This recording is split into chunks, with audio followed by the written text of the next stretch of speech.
আলাইকুম। বিজয় দিবসের শুভেচ্ছা। এই বিজয় দিবস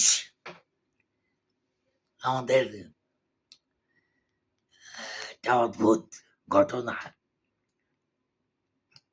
যেদিনকে এই বিজয় দিবস হলো আর কি, 16 তারিখ,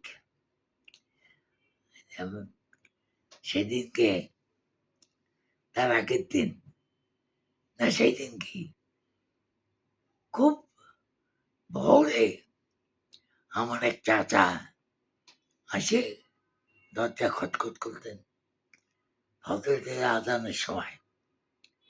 তো আমি তো অবাক, দরজা খুলতেই ওনাকে দেখলাম। উনি দাঁড়ায়, আমার মুখের দিক তাকায়, বলেন, আচ্ছা ঠিক আছে তোমরা।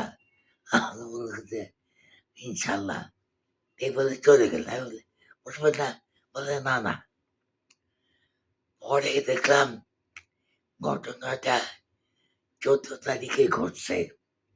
ডাক্তার ফজলে রাব্বি কে কারা নিয়ে গেছে। উনি নামটা শুনছেন, শুনে চলে আসছেন। সেদিনেই পাকিস্তান আর্মি রমনা কোথায় রেস করছি, সারেন্ডার করলো।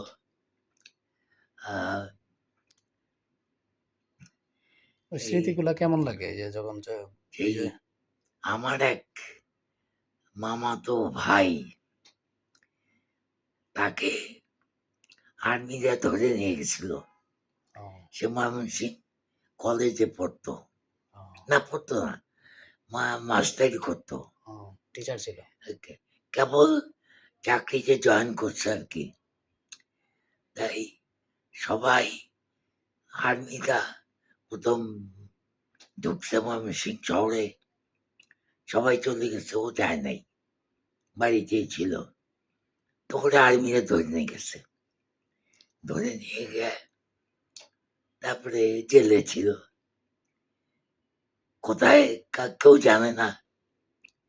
হঠাৎ একদিনকে একটা লোক এসে খবর দিল সে জেলে আছে। তারপরে আমাদের এক কলিগ সর্দার ফজলুল করিম বাংলা একাডেমিতে চাকরি করতেন, তাকে একদিনকে আর্মি এসে ধরে নিয়ে গেল।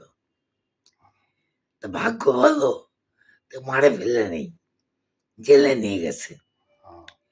এটা তো আমরা জানতাম না।